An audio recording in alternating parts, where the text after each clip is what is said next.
الرحیم الحمد للہ رب العالمین والصلاة والسلام علی سید الانبیاء والمرسلین وعلی آلہ واصحابہ اجمعین اما بعد کتاب الحج باب وجوب الحج وفضلہ قال اللہ تعالی وللہ علی الناس حج البیت من استطاع الیہ سبیلا ومن کفر فإن اللہ غنی عن العالمین۔ چونکہ یہ مہینے اس وقت جو چل رہے ہیں وہ حج کے مہینے ہیں، اور عمومی طور پر حجاج کرام اللہ کے مکان کی زیارت کے لیے روانہ ہو رہے ہیں، تو اسی سلسلے میں بروقت اگر کچھ باتیں کہی جائیں تو فائدہ بھی ہے، جانے والوں کے لیے بھی فائدہ اور جو نہیں جا رہے ہیں ان کو بھی فائدہ ہے۔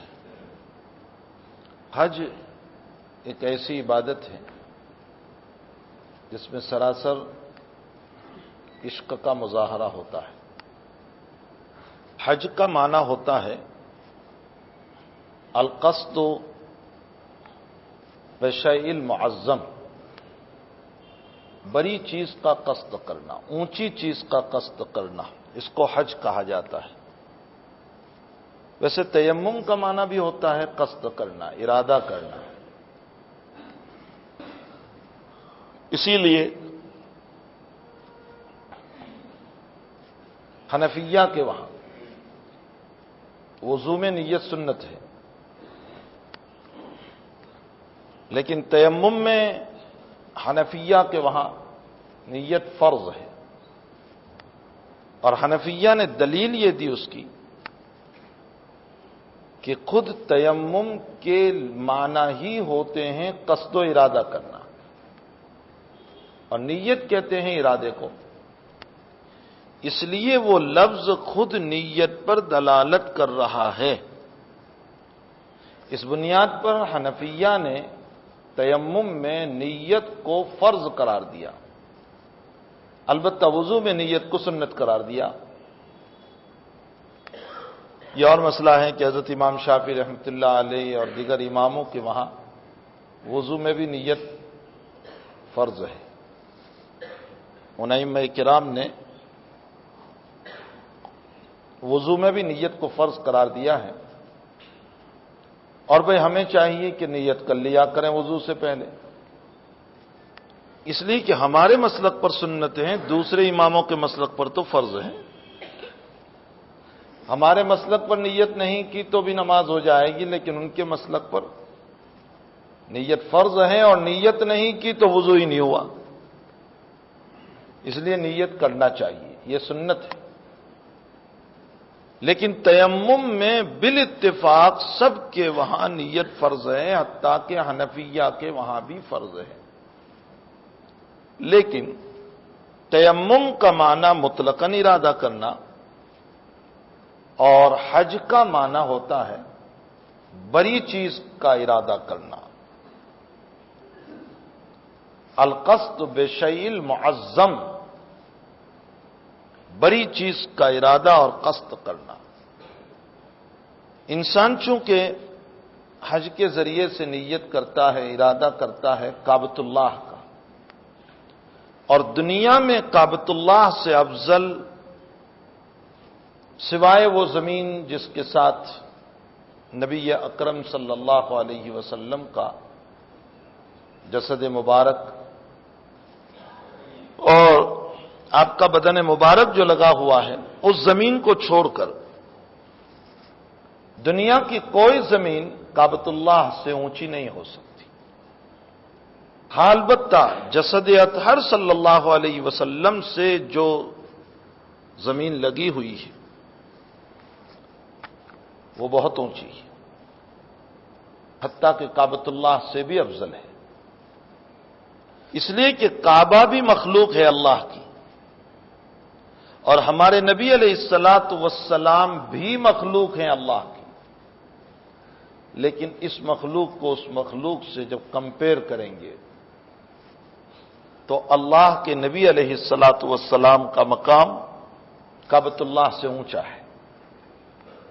تو آپ کا جسد اطہر جس مٹی سے لگا ہوا ہے وہ مٹی بھی افضل ہوئی. اس مٹی کو چھوڑ کر، اس جگہ کو چھوڑ کر پوری دنیا میں کعبۃ اللہ سے افضل کوئی زمین نہیں ہو سکتی. ایسے معظم مقام کے ارادے سے بندہ چونکہ نکلتا ہے، اس لیے اس کو تعبیر کیا گیا حج سے. حق تعالی نے بندے پر ایمان کے بعد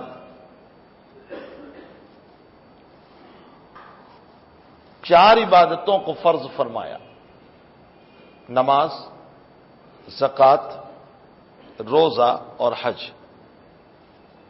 جیسا کہ ابھی روایت عبداللہ ابن عمر رضی اللہ تعالیٰ عنہما کی آ رہی ہے، نماز اور زکوٰۃ یہ دونوں جلالی عبادت ہے. اس میں اللہ کا جلال تپکتا ہے. اور روزہ اور حج یہ دونوں جمالی عبادت ہے. اس میں اللہ کا جمال تپک رہا ہے.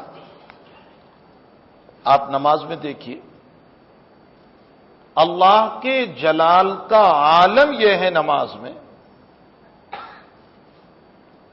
فرمایا کہ اگر تو آسمان کی طرف نماز کے اندر دیکھے گا تو راسہ راس حمار، میں تیرے سر کو گدھے کا سر بنا دوں گا. بخاری شریف کی روایت ہے. اتنا ہی نہیں، آگے ارشاد فرماتے ہیں کہ نماز میں بات کرنا بالکل ممنوع، حتیٰ کہ بھول سے بھی بات نہیں کر سکتا ورنہ نماز ٹوٹ جائے گی. اور اللہ کے جلال کا حال یہ ہے نماز میں کہ بندہ اگر نماز میں اپنے ذہن کو دنیا کے خیالات میں ڈالتا ہے تو ہمارے یمین میں جو فرشتہ نماز کی حفاظت کے لیے آیا ہے، اللہ اس کو بھی بلا لیتا ہے اور یوں کہتا ہے کہ جب اس کو میری فکر نہیں ہے تو مجھے بھی اس کی فکر نہیں. بہت جلالی عبادت ہے یہ. انسان کے بدن میں سب سے اونچا عضو پیشانی ہے. حق تعالی نے فرمایا کہ تیرے بدن میں سب سے اعلیٰ جو عضو ہے اس سے افضل تو کوئی عضو نہیں. فرمایا اسی کو نیچے رکھ. ہماری زبان میں جب کسی آدمی کو ذلیل کیا جاتا ہے تو ہم بولتے ہیں ناک رگڑتا کر دیا اس کو. اللہ کہتا ہے کہ میرے سامنے اپنے سب سے اعلیٰ عضو کو رکھ دے میرے سامنے، اور پھر اس نماز پر دیتا بھی وہ اتنا ہے. فرمایا ہر فرض نماز کے بعد تیری ایک دعا ضرور قبول کروں گا. اتنے پر بس نہیں کیا، اس عبادت کو دینے کے لیے اللہ نے اپنے پیغمبر کو وہ سفر کرایا جو کسی نبی کو نہیں ہوا، معراج کا سفر، اور مستقلاً اس میں یہ عبادت دی گئی. تو نماز انتہائی جلالی عبادت ہے. اور جلال کا عالم یہ ہے کہ اگر کسی نے عصر کی نماز کو غلطی سے، بھول سے چھوڑ دیا، فرمایا کأنما وطیر اہلہ و مالہ، اس کا گھر بار لٹ گیا. اور جس نے جان بوجھ کر عصر کی نماز کو چھوڑا وہ سمجھ لیں کہ اس کی دنیا لٹ گئی. رواہ البخاری. حضرت امام بخاری رضی اللہ تعالیٰ عنہ ان دونوں روایتوں کو لائے. قرآن میں فرمایا حافظوا علی الصلوات والصلاۃ الوسطی، تمام نمازوں کی پابندی کرو اور خاص طور پر عصر کی نماز کی پابندی کرو. بلکہ اللہ کے نبی علیہ السلام نے فرمایا کہ ایمان اور کفر کے بیچ میں اگر کوئی فرق کرنے والی چیز ہے تو وہ نماز ہے. مسلم شریف کی روایت ہے کہ جس نے جان بوجھ کر نماز کو چھوڑ دی فقد کفر. امام احمد تو اس کا ترجمہ فرماتے ہیں رحمت اللہ علیہ کہ وہ کافر ہو گیا. جان بوجھ کر جس نے ایک نماز چھوڑی وہ کافر ہو گیا. اس کو دوبارہ کلمہ پڑھا کر ایمان میں لاؤ. یہ امام احمد کا مسلک ہے. اتنا نہیں، امام احمد یہ فرماتے ہیں کہ جس نے جان بوجھ کر نماز چھوڑی وہ کافر ہو گیا اور اس کا قتل واجب ہو گیا. امام شافعی اور امام مالک فرماتے ہیں کہ وہ کافر تو نہیں ہوا لیکن اس کی سزا قتل ہے. امام ابو حنیفہ فرماتے ہیں کہ ایک نماز اگر جان بوجھ کر چھوڑ دی کافر تو نہیں ہوا، قتل بھی نہیں ہوگا، لیکن سخت جیل خانے میں ڈال دیا جائے اس کو یہاں تک کہ وہ توبہ کرے. اللہ کے نبی علیہ الصلاۃ والسلام نکلے ہیں اور فرما رہے ہیں کہ میرے جی میں یہ آتا ہے کہ اپنے مصلے پر میں کسی کو اپنا امام بناؤں اور میں مدینہ کی گلیوں میں جاؤں اور ان لوگوں کے مکانوں کو آگ لگا دوں جو مسجد میں نماز پڑھنے نہیں آتے، گھروں میں پڑھ لیتے ہیں. حضرت شیخ رحمۃ اللہ علیہ جب بخاری میں اس روایت پر پہنچتے ہیں تو حضرت فرماتے ہیں وہ مکان کیسے کامیاب ہو سکتے ہیں جس کو نبی آگ لگانے کو کہہ رہے ہو. پھر حضرت شیخ نے اس سے ایک اور مسئلہ نکالا، فرمایا وہ دل کیسے کامیاب ہو سکتے ہیں جس دل میں نماز کی اہمیت نہ ہو. میں بتانا یہ چاہ رہا ہوں کہ نماز بہت جلالی عبادت ہے. اللہ کا جلال تپک رہا ہے. اللہ کرے کہ امت مسلمہ نماز کی پابند ہو جائے. آج میرا آپ کا ساری دنیا کا رونا یہ ہے کہ اللہ کی رحمت نہیں اتر رہی ہے، لیکن رحمت کے دروازے تو ہم ہی نے بند کر دیے. آپ دیکھ لیجئے 95% بے نمازی ہیں، 5% نمازی ہیں.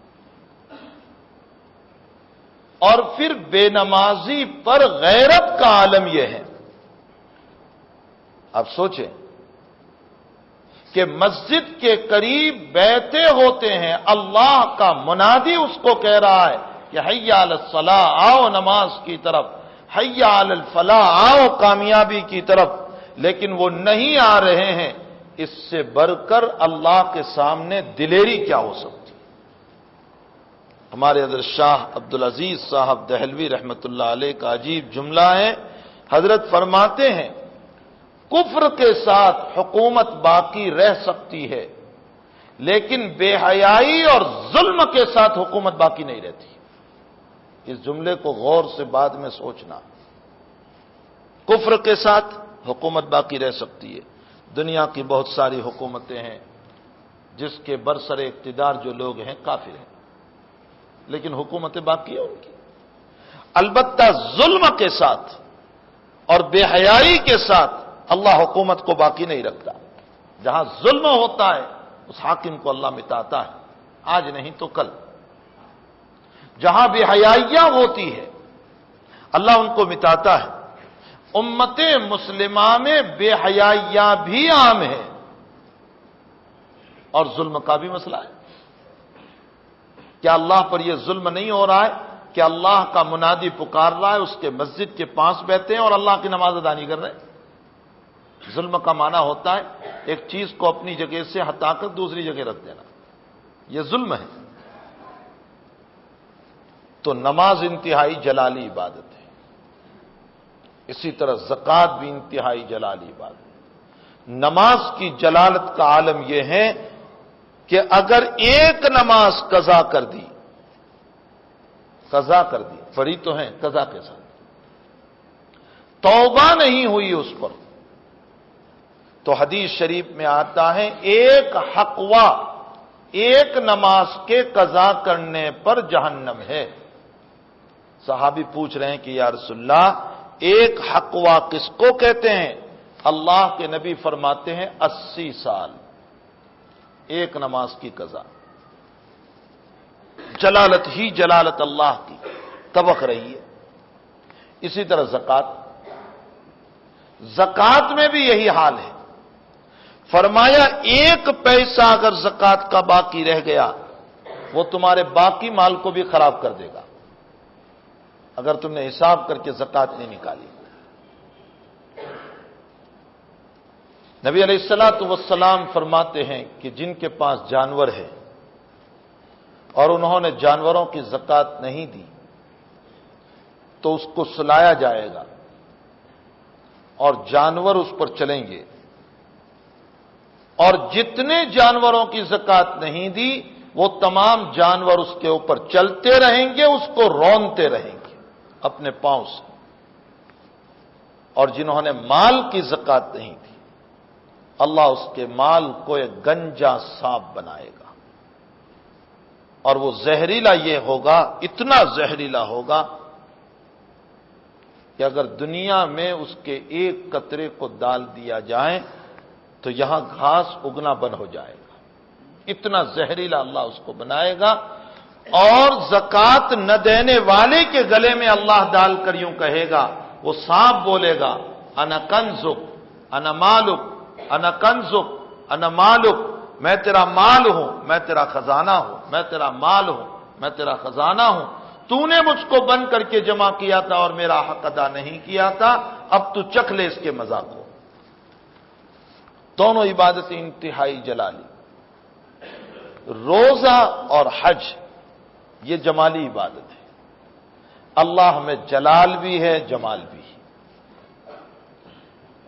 اور یہ دونوں صفتیں اس ذات میں جمع ہو سکتی ہیں. اللہ ایک ہی وقت میں جلال میں بھی ہو اور اسی وقت میں جمال میں بھی ہو، یہ اللہ کے لیے ممکن ہے، بندے کے لیے ممکن نہیں. بندہ غصے میں ہوگا تو خوشی میں نہیں، خوشی میں ہے تو غصے میں نہیں. اللہ بیک وقت جلال میں بھی ہوگا اور بیک وقت جمال میں بھی ہوگا. کل یوم ہو فی شان، اس کی عجیب شان ہے. صاحب روح المعانی علیہ الرحمہ فرماتے ہیں وہ اسی وقت میں 8:25 پر ایک جگہ پر لڑکے کو پیدا کر رہا ہے اور اسی وقت میں ایک کو موت دے رہا ہے. حی بھی ہے، اسی وقت میں میت بھی ہے، مارنے والا بھی ہے. اسی وقت میں ایک کو ذلیل بھی کر رہا ہے اور اسی وقت میں ایک کو عزت بھی دے رہا ہے. وہ معز بھی ہے، وہ مذل بھی ہے. اس میں یہ جمع ہو سکتا ہے، بندے میں نہیں ہو سکتا. یہ رب کریم کی شان ہے صرف. تو روزہ اور حج انتہائی جمالی عبادت، اللہ کا جمال تپک رہا ہے.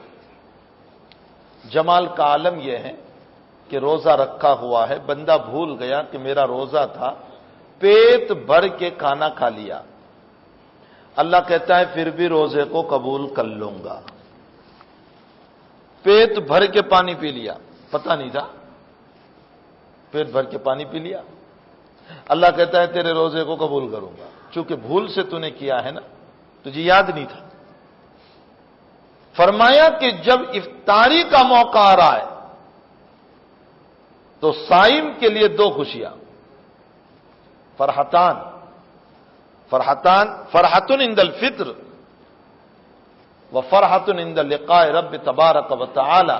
ایک تو دنیا میں خوشی، افطاری کے موقع پر دن بھر کا بھوکا ہے اور شام کو دسترخوان پر بیٹھتا ہے، اس موقع پر اس کو جو خوشی ہوتی ہے افطاری کی، ظاہر سی بات ہے کہ خوشی اس کو ہوتی ہے جو کام کرتا ہے. جو کام ہی نہیں کرتا اس کو کیا خوشی ہوگی؟ جو دن بھر مزدوری کرتا ہے اس کو شام میں چٹنی روٹی بھی بڑی اچھی لگتی ہے، اور جو کام ہی نہیں کرتا اس کو مرغ بریانی بھی دے دو تو اچھا نہیں لگتا. جو کام کرتا ہے اس کو اچھا لگتا ہے.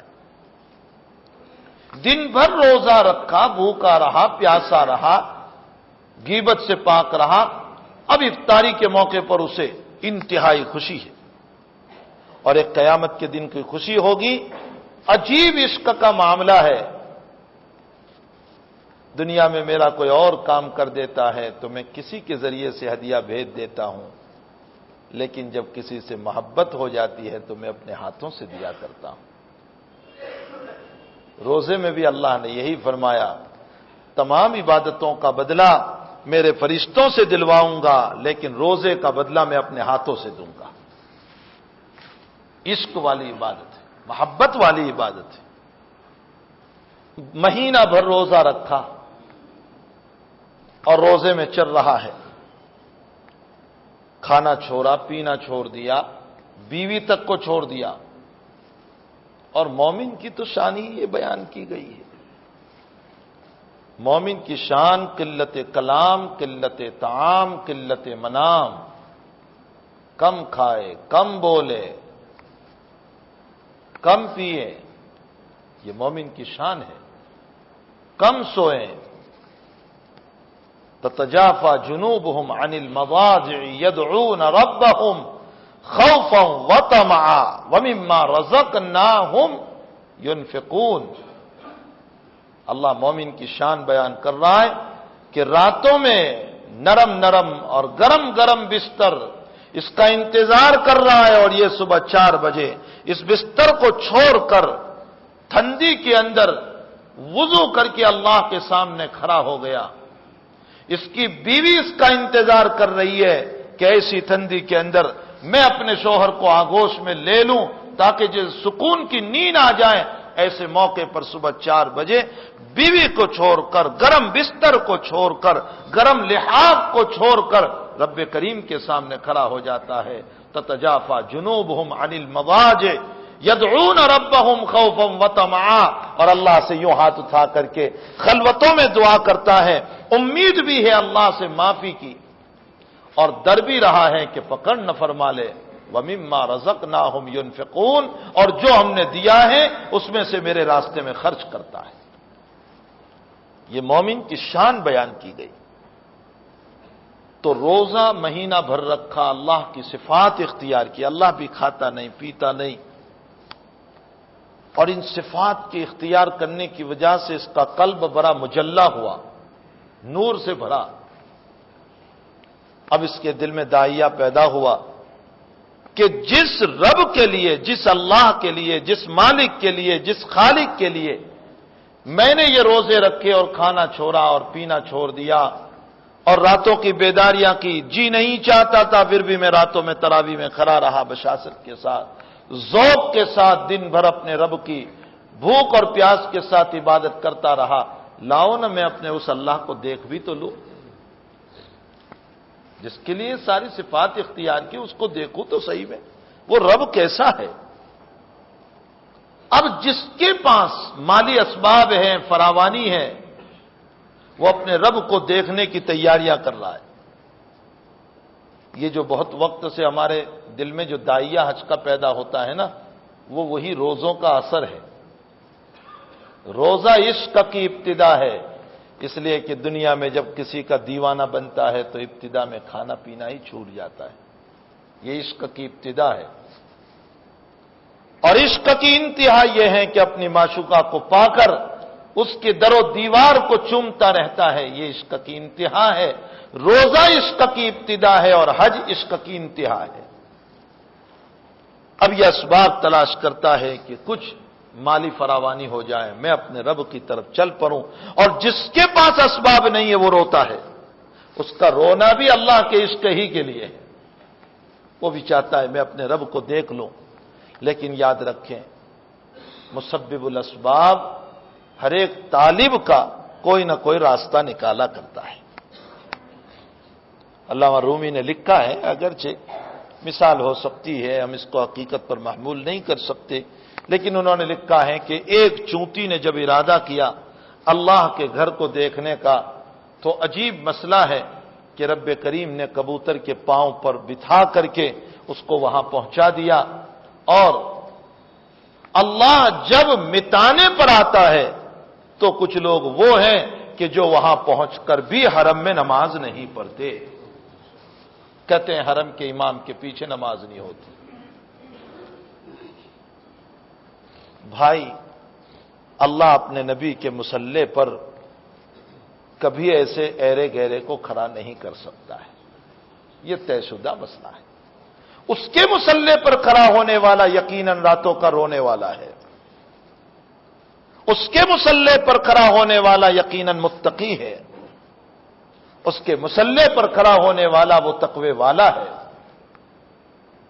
رب کریم ایسی مقدس جگہ پر اپنے نبی کے مسلح پر کسی اور کو کھڑا کر دے جو اس شان کا نہ ہو، یہ کیسے ہو سکتا ہے؟ اپنے مکان کے سامنے ایسے کوئی امام بنا دے جو فاسق و فاجر ہو، یہ کیسے ہو سکتا ہے؟ لیکن محرومی ہے ان لوگوں کی کہ جو وہاں کی جماعت کی نماز کو چھوڑ کر 1,00,000 کے ثواب سے محروم ہو جاتے ہیں۔ یہ بہت بڑی محرومی ہے۔ اللہ ہدایت عطا فرمائے۔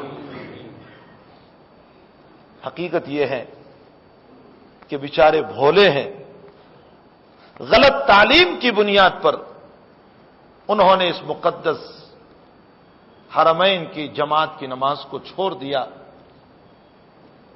ورنہ اگر صحیح تعلیم ان کو مل جائے تو وہ بھی یقیناً حرمین الشریفین کی نماز کو کبھی نہیں چھوڑ سکتے۔ وہ لطف کیا جو کمرے پر پڑی جائے، وہ مزہ کیا جو روم میں پڑی جائے، حرمین ہے۔ اللہ نے جو نور وہاں عطا فرمایا ہے، حتیٰ کہ روایتوں میں آتا ہے کہ جو انسان صرف کعبۃ اللہ کو دیکھتا رہتا ہے، اللہ اس کو بھی اپنے 20 تجلیوں سے مالا مال کرتا ہے۔ جہاں اتنے انوارات کی بارش ہو رہی ہو، وہاں نماز پڑھنے والوں پر کتنے انوارات ہوتے ہوں گے۔ اور میں ایک مثال اور دیا کرتا ہوں کہ وہاں ہر وقت لاکھوں نمازی ہوتے ہیں۔ حج کا موسم تو خیر 30-40 لاکھ کا ہے، رمضان کا موقع تو 30-40 لاکھ کا ہے، لیکن اب تو آرے دنوں بھی یہ حال ہو چکا ہے کہ ہر وقت زائرین، معتمرین، عمرہ کرنے والے چلتے ہی رہتے ہیں، اور یہ حرم شریف لاکھوں سے بھرا رہتا ہے۔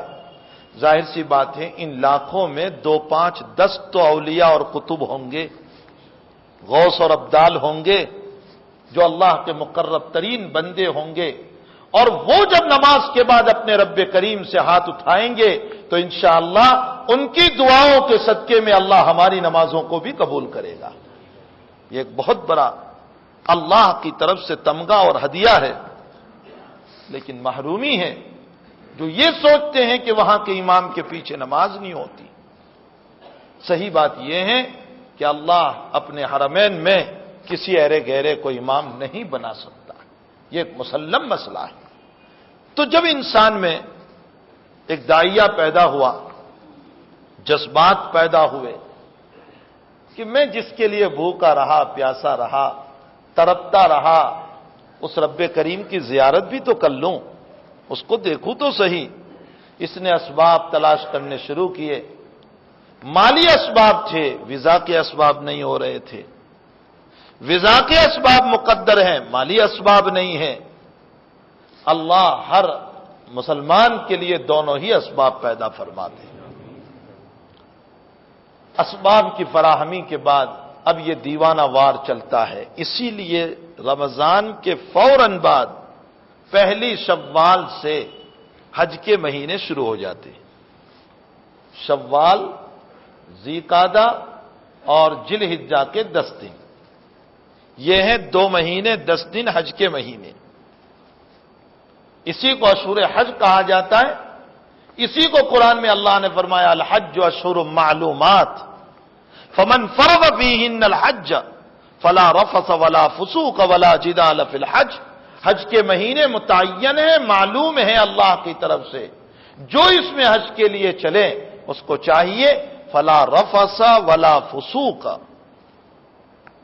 اس کو فجور نہ کرے، احرام کی حالت میں ممنوع ہے، گندی باتیں نہ بولے، ولا جدال فی الحج، اور جھگڑے نہ کرے۔ اب یہ حج کے لیے چلا تو جاتے ہی اس کے دل میں داعیہ پیدا ہوا کہ میں جس رب کو دیکھنے کے لیے آیا ہوں، میں اس کو دیکھوں تو صحیح، وہ کہاں ہے؟ لیکن وہ ذات تو وراء الورا ہے، موسیٰ علیہ الصلوۃ والسلام نے اپنے رب سے فرمایا رب ارینی کیف تحیی الموتى، رب اللہ میں تجھے دیکھنا چاہتا ہوں. تو اللہ تعالیٰ نے فرمایا کہ اے موسیٰ تم اس کو نہیں دیکھ سکتا ہے. فرمایا اللہ مجھے تجھے دیکھنا ہے. فرمایا تو نہیں دیکھ سکتا ہے. لیکن جب ضد کی تو حق تعالیٰ نے فرمایا کہ اچھا اس پہاڑ کو دیکھ، میں اس پر اپنی تجلی ظاہر کرتا ہوں، اگر یہ پہاڑ اپنی جگہ پر صحیح سالم رہے تو تو میری تجلی کو دیکھ پائے گا، اور اگر یہ پہاڑ اپنی جگہ پر صحیح سالم نہ رہا تو تو میری تجلی کو نہیں دیکھ پائے گا. اللہ کی تجلی کا ظہور ہوا. ہمارے نبی علیہ الصلوۃ والسلام فرماتے ہیں کہ یہ ناخن جو ہے نا اس کا 100واں حصہ، ناخن کا 100واں حصہ کتنا ہوگا؟ معمولی سا، ہاتھ میں بھی نہیں آئے گا. اتنی سی تجلی ظاہر ہوئی اور پہاڑ چورا چورا ہو گیا. وخر موسیٰ صعقا، اور موسیٰ علیہ السلام بے ہوش ہو کر کے گر پڑے. اولو العزم پیغمبر موسیٰ جب نہیں دیکھ سکتے ہیں اپنے رب کریم کو اس دنیا میں، ہم کیسے دیکھ لیں گے اپنے رب کریم کو؟ عجیب. موسیٰ علیہ السلام کا ایک واقعہ ہے. حضرت موسیٰ تو کلیم تھے نا، کلیم اس کو کہتے ہیں جو بہت باتیں کرتا ہوں. اور موسیٰ اپنے رب سے بہت باتیں کرتے تھے. ان کے عجیب عجیب اسرائیلی روایات میں واقعات ملتے ہیں. جیسے مشہور ہے کہ موسیٰ علیہ السلام نے ایک مرتبہ اپنے رب سے فرمایا کہ اللہ تو کبھی سوتا ہی نہیں. تو اللہ نے فرمایا کہ اچھا 2 بوتلیں کاچ کی لے لے اور سو جا، صبح تیرے جواب دوں گا میں سوال کا. صبح دونوں بوتلیں ٹوٹ چکی تھی. تو اللہ تعالیٰ نے فرمایا تو ایک رات کی نیند میں 2 بوتلوں کی حفاظت نہیں کر سکا، اگر تیرا رب سو جائے تو اس مخلوق کا کیا ہوگا؟ یہ جواب دیا رب کریم نے. بہت سارے ایسے مسائل ہیں. امام غزالی رحمۃ اللہ علیہ فرماتے ہیں کہ میں نے ایک مرتبہ خواب دیکھا کہ ہمارے نبی کریم صلی اللہ علیہ وسلم بھی تشریف فرما ہے اور انبیاء کرام بھی ہے، حضرت موسیٰ علیہ السلام بھی ہے، اور بہت سارے علماء بھی بیٹھے ہوئے ہیں اس امت کے. اور موسیٰ علیہ السلام ہمارے پیغمبر صلی اللہ علیہ وسلم کو سوال فرما رہے ہیں. سوال یہ ہے کہ محمد صلی اللہ علیہ وسلم آپ نے اپنی امت کے علماء کا مقام اتنا اونچا بیان کر دیا کہ بنی اسرائیل کے علماء انبیاء کے برابر کہہ دیا. آپ نے یوں کہا کہ میری امت کے علماء جو ہیں وہ بنی اسرائیل کے انبیاء کے برابر مقام رکھتے ہیں. فرمایا آپ کی امت کے علماء کہاں اور ہم انبیاء کہاں؟ علماء انبیاء کے برابر کیسے ہو سکتے ہیں؟ نبی علیہ السلام نے فرمایا، امام غزالی خواب میں فرماتے ہیں کہ نبی علیہ السلام نے خواب میں یوں فرمایا کہ میں نے جو کہا ہے وہ بالکل صحیح ہے کہ میری امت کے علماء جو ہیں وہ بنی اسرائیل کے انبیاء کی طرح ہیں، اور اگر آپ کو یقین نہ آتا ہو موسیٰ تو یہ میری امت کے علماء بیٹھے ہوئے ہیں، ان کا امتحان لے لو، آپ کو ابھی پتہ چل جائے گا. امام غزالی فرماتے ہیں کہ حضرت موسیٰ علیہ السلام کھڑے ہوئے اور مجھے کھڑا کیا، میرے اوپر نظر پڑی، مجھے کھڑا کیا اور مجھے پوچھا کہ مسمک و مسم ابی کا، تمہارا نام کیا ہے اور تمہارے ابا کا نام کیا ہے؟ تو میں نے اپنا نام، اپنے ابا کا نام، اپنے دادا کا نام، پردادا کا نام، لمبا نسب بیان کر دیا. تو حضرت موسیٰ علیہ السلام پوچھنے لگے میں نے تو تم سے تمہارا اور تمہارے ابا کا نام پوچھا تھا، اس پر تم نے اتنا لمبا چوڑا نسب نامہ بیان کیا. امام غزالی فرماتے ہیں میں نے خوابی میں حضرت موسیٰ علیہ السلام سے فرمایا کہ حضرت اللہ نے آپ کو اتنا پوچھا تھا صرف ماتل کبھی یمین یا موسیٰ، موسیٰ آپ کے ہاتھ میں کیا ہے؟ آپ کو اتنا جواب دینا چاہیے تھا، عصا، یہ عصا ہے، ایک لکڑی ہے. آپ نے لمبا چوڑا جواب کیوں دیا تھا؟ اتوقع علیہا واہش بی اعلی غنمی ولی بیہا مآرب اخرى، میں اس سے پتے بھی جھاڑتا ہوں، جانور بھی چراتا ہوں، اور یہ لمبا چوڑا جواب آپ نے بھی کیوں دیا تھا؟ تو حضرت موسیٰ علیہ السلام کہنے لگے کہ میں نے تو اپنے جواب کو اس لیے لمبا کیا تھا کہ اللہ سے باتیں کرنے کا موقع ملا تھا. میں نے سوچا کہ اللہ سے باتیں کرنے کا موقع کب ملے گا، میں نے محبت میں اپنی بات کو لمبی کر دی. تو امام غزالی فرماتے ہیں میں نے بھی یہ سوچا کہ اولو العزم پیغمبر سے باتیں کرنے کا موقع کب ملے گا، اس لیے میں نے بھی محبت میں اپنی بات کو لمبی کر دی. نبی علیہ السلام مسکرا رہے ہیں اور فرمایا موسیٰ دیکھ لیا جو تمہاری سوچ ہے وہ میری امت کے علماء کی سوچ ہے.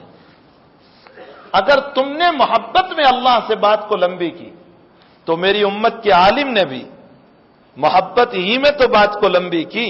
تو جو فہم موسیٰ ہے وہی فہم علماء امتی ہے، میری امت کے علماء کی سوچ ہے. اس لیے میں نے کہا کہ میری امت کے ہاں نبوت تو نہیں ہے میری امت کے علماء کے پاس، لیکن فہم میں، سوچ میں اللہ تعالیٰ نے جو انبیاء بنی اسرائیل کو دیا ہے وہ میری امت کے علماء کو اللہ نے عطا کیا ہے، یہ خاص طور، اور اس میں کوئی شک نہیں۔ آپ کیا جانیں کہ حضرات اکابر ہمارے علماء کیا ہیں، اللہ تعالیٰ نے ان پر کیسے کیسے علوم کھولے۔ آج ہی ایک مسئلہ میرا بخاری شریف میں آیا، یحییٰ ابن سعید الانصاری تابعی ہے، انما الاعمال بالنیات کی روایت نقل کرتے ہیں۔ یہ روایت اللہ کے حبیب سے حضرت عمر نے اکیلے نے سنی، عمر کے علاوہ کسی نے نہیں سنی۔ عمر سے اکیلے نقل کرتے ہیں علقمہ ابن وقاص اللیثی، اکیلے۔ علقمہ سے اکیلے نقل کرتے ہیں ابراہیم لیثی، اور ابراہیم سے اکیلے نقل کرتے ہیں یحییٰ ابن سعید الانصاری۔ یحییٰ ابن سعید الانصاری کے بعد نقل کرنے والے بہت سارے، کتنے نقل کرنے والے ہیں؟ علامہ ابن مندہ رحمۃ اللہ علیہ تو فرماتے ہیں کہ یحییٰ ابن سعید الانصاری سے 330 آدمیوں نے نقل کی اس روایت کو۔ علامہ ابو اسماعیل حروی رحمۃ اللہ علیہ فرماتے ہیں کہ 700 آدمیوں نے نقل کی یحییٰ ابن سعید الانصاری سے۔ میں اکابر کی تحقیق بتانا چاہتا ہوں کہ 700 آدمیوں نے نقل کی۔ حافظ ابن حجر عسقلانی رحمۃ اللہ علیہ ایک بڑے بخاری شریف کے شارح ہیں، امت پر ان کا عظیم احسان ہے۔ یہ فرماتے ہیں کہ میں نے اس بات کو صرف تلاش کرنے کے لیے کہ یحییٰ ابن سعید الانصاری سے یہ جو کہا جا رہا ہے کہ 200 نے نقل کی، 300 نے نقل کی، 330 نے نقل کی، 700 نے نقل کی، تو میں تلاش تو کروں کہ وہ لوگ کہاں ہیں جو نقل کر رہے ہیں۔ فرمایا میں نے صرف اس بات کی تلاش کے لیے 30,000 کتابیں دیکھ ڈالی۔ کتنی؟ 30,000 کتابیں، صرف اس بات کی تلاش کے لیے کہ یحییٰ ابن سعید الانصاری سے نقل کرنے والے کتنے ہیں۔ حافظ ابن حجر فرماتے ہیں کہ 30,000 کتابوں کی تلاش کے بعد میں اس نتیجے پر پہنچا کہ مجھے صرف 70 آدمی ملے، 70 سے زیادہ مجھے نہیں ملے۔ اور حافظ نے فتح الباری لکھی ہے مصر میں بیٹھ کر، کتب خانہ محمودیہ میں بیٹھ کر، اور کتب خانہ محمودیہ میں 70 لاکھ سے زائد کتابیں تھیں، اس کے بیچ میں بیٹھ کر حضرت کتاب لکھ رہے ہیں۔ آپ اندازہ لگائیں کہ کتنی تحقیق کی ہوگی حدیث شریف کے باب میں۔ یہ تو ہمیں بیٹھے بٹھائے مل رہا ہے سب، اس لیے ہمیں اس کی قدر نہیں ہے، ورنہ ہمارے اکابر نے جو اس کے لیے مصائب جھیلے ہیں، پریشانیاں اٹھائی ہیں، حالات کا سامنا کیا ہے، وطن سے بے وطن ہوئے ہیں، جفاکشیاں برداشت کی ہے، بھیک مانگی ہے، کئی دن کے فاقے ہوئے ہیں، تب جا کر کے یہ روایتیں ہم تک پہنچی ہیں۔ یہ بزرگوں کی تحقیق ہے۔ اس لیے اس امت کو اللہ نے، اس امت کے علماء کو جو فہم عطا کیا ہے نا، وہ ویسا ہی فہم ہے جیسا کہ اللہ تعالیٰ نے انبیاء بنی اسرائیل کو عطا کیا تھا۔ تو حضرت موسیٰ علیہ الصلاۃ والسلام جب اپنے رب کو نہیں دیکھ پائے تو ہم کیا دیکھ پائیں گے؟ یہ بندہ جاتا ہے اپنے رب کی تلاش میں، تو جاتے ہی پہلے اگر معتمر اور عمرہ ہے تو عمرے کا طواف کرتا ہے، یا پھر طواف استقبالیہ کرتا ہے، یہ رب کی تلاش ہے۔ پھر حج کے ایام شروع ہوتے ہیں تو یہ پھر اپنے رب کی تلاش میں مینا میں، مزدلفہ میں، عرفات میں چلتا ہے کہ رب مل جاوے۔ وہاں سے واپس آ کر پھر آتا ہے 10ویں کو کہ شاید رب کی زیارت ہو جائے کعبۃ اللہ میں، طواف زیارت کے لیے آ رہا ہے، لیکن جب ہر طرف سے مایوس ہو کر رب کریم کی زیارت نہیں ہوتی تو اخیر میں تھک کر کے یہ بندہ یوں کہہ دیتا ہے کہ اللہ تیری زیارت تو نہ ہوئی، تیرے گھر کو دیکھ کر ہی اپنے دل کو تسلی دے دیتا ہوں۔ اس لیے کبھی ملتزم سے چمٹتا ہے اور کبھی حجر اسود پر بوسہ دینے کی کوشش کرتا ہے، اور کبھی رکن یمانی سے مس ہو کر چلتا ہے،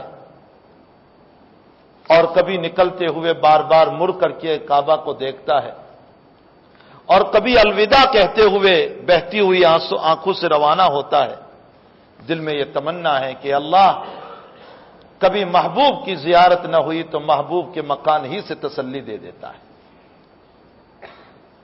عشق کا عالم یہ ہے کہ حج میں عقل کو کوئی دخل ہی نہیں۔ اگر عقل کی کسوٹی پر حج کو دیکھنے جاؤ گے تو کبھی آپ کو سمجھ میں نہیں آتا۔ آپ دیکھ لیجئے کعبۃ اللہ میں 1 لاکھ کا ثواب مل رہا تھا، اللہ نے آپ کو 7ویں تاریخ کو فرمایا کہ یہاں کی نماز کو چھوڑو، مینا میں جاؤ اور وہاں 5 نمازیں پڑھو۔ 8ویں تاریخ کو حج شروع ہوتا ہے تو ظہر، عصر، مغرب، عشاء اور 9ویں کی فجر، جاؤ وہاں جا کر پڑھو۔ اے اللہ، تو لاکھوں کا ثواب چھڑا کر وہاں بھیج رہا ہے جہاں یہ ثواب نہیں۔ اللہ کہتا ہے عقل مت چلا، میری بات مان، میں جو کہہ رہا ہوں اسی کے مطابق چل۔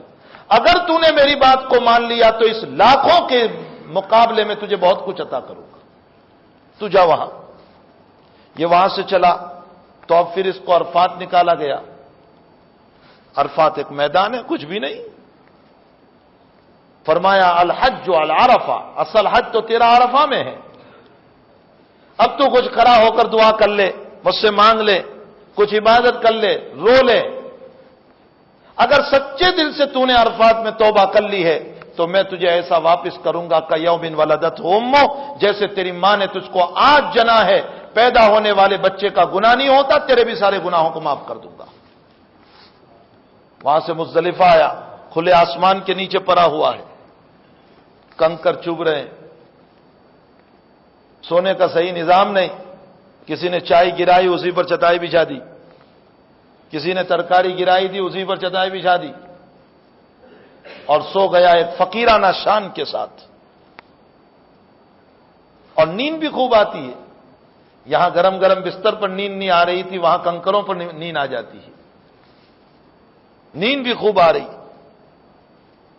پھر 10ویں کو اس کو اٹھا کر کے مینا میں بھیج دیا اور کہا اگلی ترتیب کو اب ادا کرتا چل، جو میں انشاءاللہ اگلے منگل کو پیش کروں گا ترتیب کو۔ طواف زیارت ہے اور جمرے کی رمی ہے، قربانی ہے، ترتیب کو ادا کرتا چل۔ اور پھر اب بھی تجھے مینا میں قیام کرنا ہے، 10 کا، 11 کا، 12 کا، اور اگر 12 کی صبح صادق ہو جاتی ہے تو 13 کا، تجھے یہیں رہنا ہے۔ ہاں اگر اس سے پہلے نکل گیا تو 12 کو نکل سکتا ہے، لیکن اگر رک گیا تو پھر 13 کو بھی جمرے کی رمی کر کے جانا پڑے گا۔ اب جمرات پر بھی بھیج رہا ہے تو ایک پتھر ہے وہ تو، اور اب تو ایک دیوار بنا دی، اب وہ پتھر ہی کا رات تو دیوار بنا دی لمبی سی، اسی میں مارو۔ عقل کہہ رہی ہے کہ یہ کوئی شیطان ہے، احمقانہ بات ہے یہ تو، کہ ایک پتھر میں اللہ مروا رہا ہے۔ اللہ کہہ رہا ہے میری مانے گا یا تیری مانے گا؟ حج اگر دیکھا جائے تو سراسر از اول تا آخر عشق کا مظاہرہ ہے، اور عاشق اسی کو کہتے ہیں کہ جو اپنی نہ چلائے، محبوب جو کہہ دے اس کے اوپر قربان ہو جائے۔ اور اسی لیے حج کے اندر یہ سبق دیا جاتا ہے کہ اے بندے، جب تو حج پڑھ کر کے واپس جا رہا ہے تو اللہ کی ماننے والا بن کر کے جانا، اپنی چلانے والا بن کر کے نہ جانا۔ حضرت علی فرماتے ہیں شریعت میں عقل کو دخل ہوتا تو میں یہ کہتا کہ مسح خفین میں نیچے کرو، اوپر نہ کرو، اس لیے کہ خراب تو نیچے ہوتا ہے، اوپر تھوڑے ہی ہوتا ہے۔ لیکن عقل کا دخل نہیں ہے، شریعت نے اوپر کرنے کو کہا ہے، اس لیے میں اوپر ہی مسح کروں گا۔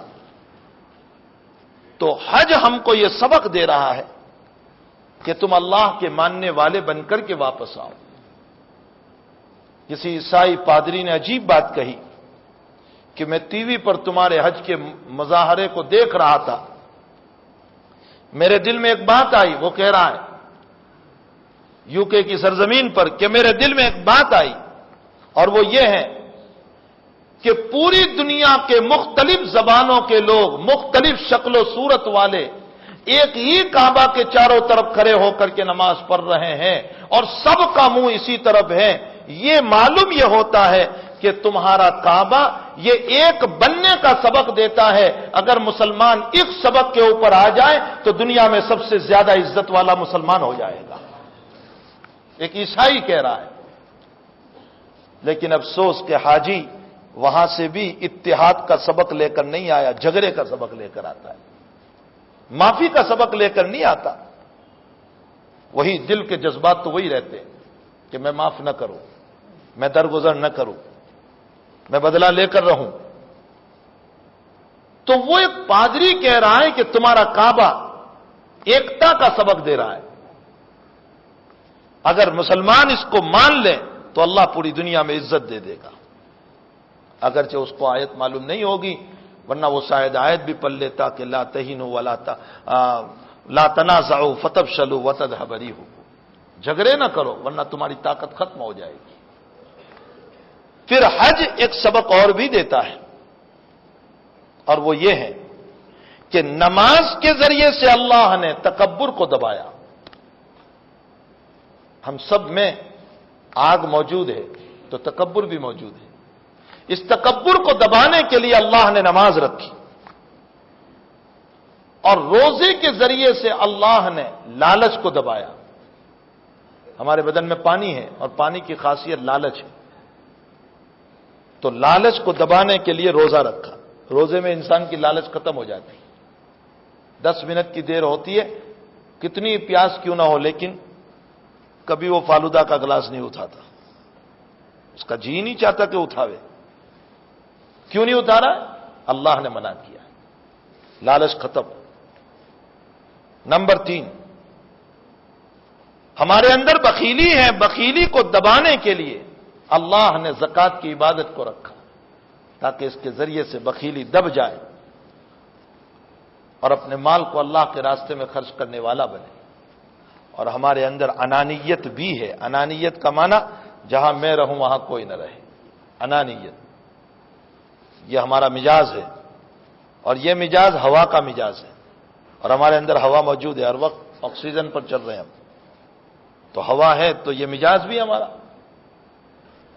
دیکھو ہوا بال میں بھری ہو گیند میں، اور دوسری ہوا داخل کرنا شروع کرو تو گیند پھٹے گی، اندر کی ہوا باہر. بھئی تو کیوں نہیں کر رہی ہے؟ وہ کہتی ہے میرے ہوتے ہوئے دوسری کون آ رہی ہے. یہ ہوا کا مزاج ہے. وہی ہوا ہمارے اندر بھی موجود ہے، تو ہم میں بھی انانیت ہے. میری جگہ پر اور کوئی نہیں، میرے مقام پر اور کوئی نہیں، میری شان کے مقابلے میں اور کوئی نہیں.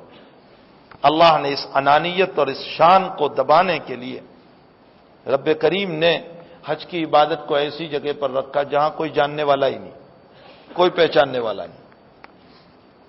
یہاں تو سب انانیت اور شان تھی، لیکن وہاں بھی اب تو پہچاننے والے مل گئے، کوئی خدمت کرنے والے مل گئے. لاؤ جوتیاں اٹھا لے، لاؤ بیگ اٹھا لے، وہاں بھی کچھ مل گئے. تو اللہ نے کہا اچھا اب بھی تیرے اندر انانیت ہے. 2 چادر کے کپڑے پہنا دیے، اب پتہ ہی نہیں چلتا ہے کہ کون ہے. جب تک غور سے نہ دیکھو وہاں تک یہ پتہ نہیں چلتا کہ یہ کون ہے. سب ایک ہی لباس میں،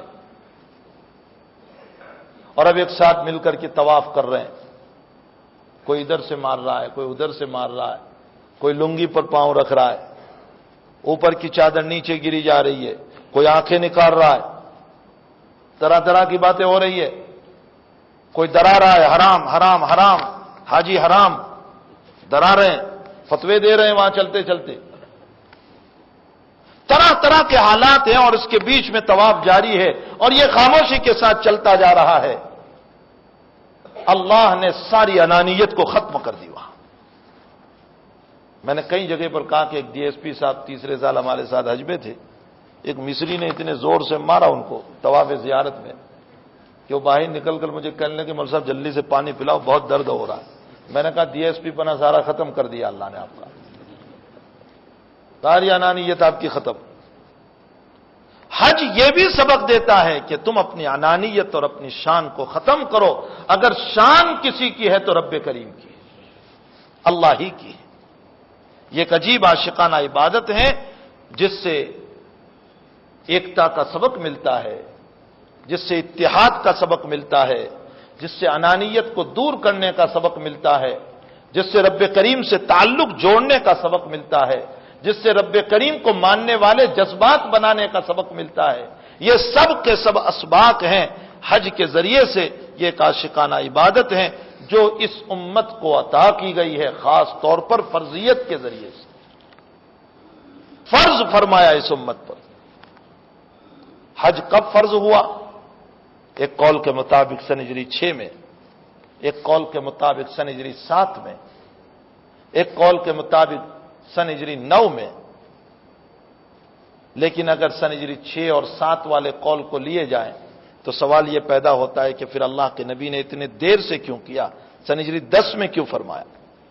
اس کا جواب یہ ہے کہ سن 6، 7 اور 8 میں تو مکے کے حالات ہی ٹھیک نہیں تھی، راستہ پرامن نہیں تھا، اور جب راستہ پرامن نہ ہو تو حج فرض نہیں ہوتا ہے۔ اور سن 9 کے اندر صدیق اکبر کو اس لیے امیر حج بنا کر کے بھیجا کہ آئندہ اللہ کے نبی جب حج پڑھنے کے لیے آئیں گے تو ابھی سے راستہ ہموار کریں۔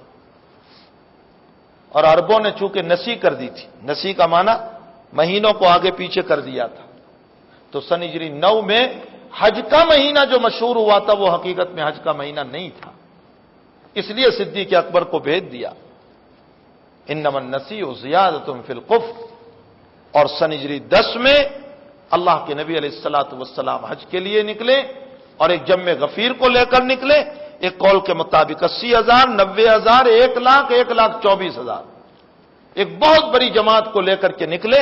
ذوالحلیفہ پر آپ نے اپنا احرام باندھا، اور احرام باندھنے کے بعد وہاں سے روانہ ہوئے، اور حضرات صحابہ کا جم غفیر لبیک کے ساتھ چل رہا ہے۔ آپ 25 ذی قعدہ کو مدینہ شریف سے نکلے ہیں، 4 ذی الحجہ کو مکہ شریف میں پہنچے، پہنچنے کے بعد آپ نے عمرہ فرمایا، اور چونکہ آپ ہدی کا جانور ساتھ لے کر گئے تھے، اور جو جانور ساتھ لے کر جاتا وہ احرام نہیں کھول سکتا ہے، اس لیے آپ نے اپنا احرام عمرے کے بعد نہیں کھولا جیسے قارن ہوتا ہے، قران کرنے والا۔ اور پھر آپ 5، 6 اور 7 وہیں مکے سے باہر رہے، اور 8 کو پھر حج کے لیے روانہ ہوئے۔ 8، 9، 10، 8 کو آپ نے مینا کا قیام، 9 کو عرفات میں تشریف لے گئے، اور 9 کی شام میں رات میں مزدلفہ آ گئے، 10 کو پھر مینا میں تشریف لے آئے، اور وہاں سے پھر آپ نے جمرے کی رمی کر کے طواف زیارت اور حلق کا مسئلہ ادا کیا، قربانی کا مسئلہ ادا کیا۔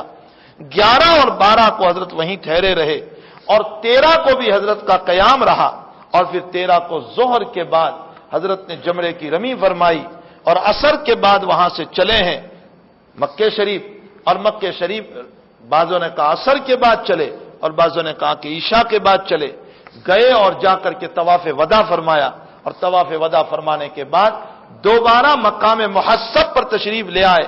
مقام محصب آج بھی وہ جگہ ہیں جہاں سے مدینے کا راستہ پڑتا ہے۔ 14 کی صبح کو اولے وقت میں فجر کی نماز پڑھ کر اللہ کے حبیب پاک صلی اللہ علیہ وسلم 14 کی صبح کو مدینے کے لیے روانہ ہو گئے۔ کل آپ کا مکہ شریف کا قیام 10 دن کا تھا، 4 کو تشریف لائے اور 14 کو آپ نکل گئے، اس لیے کہ جو مہاجر ہو اس مہاجر کو اقامت کی مدت رہنا ممنوع تھا، اس لیے نبی اکرم صلی اللہ علیہ وسلم نے 15 دن کا قیام نہیں فرمایا بلکہ 10 دن کے اندر مکہ شریف سے روانہ ہو گئے۔ یہ آپ کا مختصر سا حج کا خاکہ ہے جو میں نے بیان کیا، اور باقی مسائل اس میں بہت سارے ہیں جو میں انشاءاللہ اگلی منگل کو ذکر کروں گا۔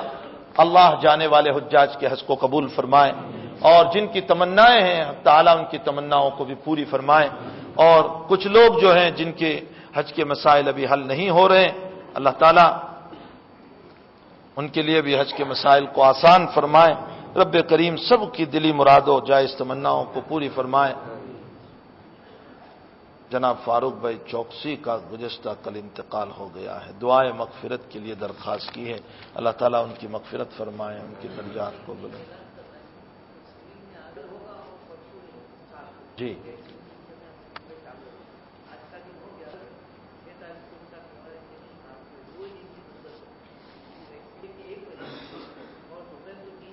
جناب کہہ رہے ہیں کہ وہ جو انجیکشن لینا ہوتا ہے نا میں یہاں سے جانے کے پہلے، تو اس کا سول میں شروع ہو چکا ہے، اور اس کا وقت 10 سے 1 ہے، اور دوپہر میں 3 سے 5 ہے، کل ہے۔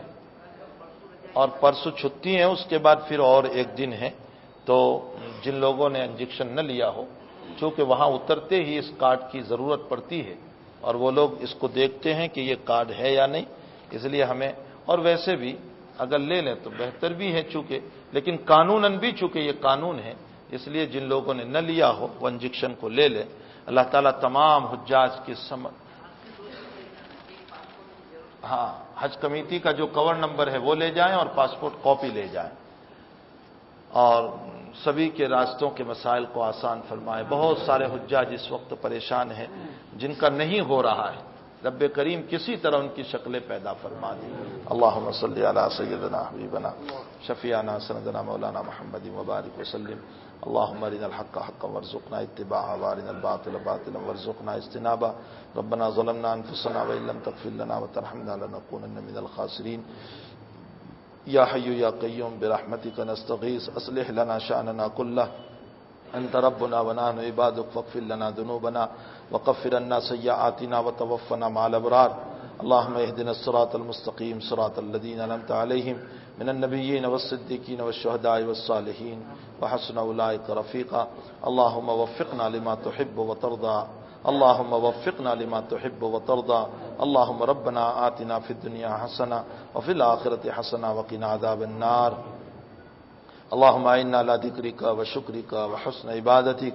اللہ ہم سب کے گناہوں کو معاف فرما، ہمارے قصوروں سے درگزر فرما، ہماری سیاہ کاریوں سے معافی عطا فرما، ہمارے گناہوں کی نحوست سے اے اللہ اپنے مقام محترم کی زیارت سے محروم نہ فرما، اے اللہ اپنے مکان کی زیارت سے محروم نہ فرما، اپنے نبی کی مبارک حضوری سے اللہ ہمیں محروم نہ فرما۔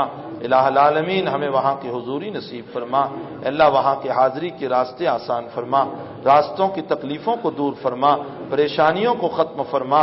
اے الہ العالمین جن لوگوں نے عزم کیا ہے اور عازم اللہ حرمین ہے، اے اللہ ان کے عزم میں پختگی عطا فرما، اے اللہ جانے کے راستے آسان فرما، اے اللہ جو رکاوٹ اور پریشانیاں ہیں ختم فرما، اے اللہ عاشقانہ مجاز لے کر جانے کی توفیق عطا فرما، عاشقانہ مجاز لے کر جانے کی توفیق عطا فرما، اے اللہ عاشقانہ مجاز لے کر جانے کی توفیق عطا فرما، دیوانہ وار تیرے مکان کو دیکھنے کی اس کی اللہ زیارت کی توفیق عطا فرما، اے اللہ وہاں حجاج کرام کی ہر طرح کی حاضری کو قبول فرما، ان کی دعاؤں کو قبول فرما، ان کی نمازوں کو قبول فرما، ان کی دعاؤں میں ہمارا حصہ نصیب فرما، اے اللہ اس پورے مجمع کو اپنے مقام کی زیارت سے مشرف فرما دے، اللہ سب کو مالا مال فرما دے، سب کو وہاں کی حاضری سے مالا مال فرما دے۔ اے مسبب الاسباب تو چاہتا ہے تو بلا سبب کے بھی اے اللہ راستے پیدا کر دیا کرتا ہے۔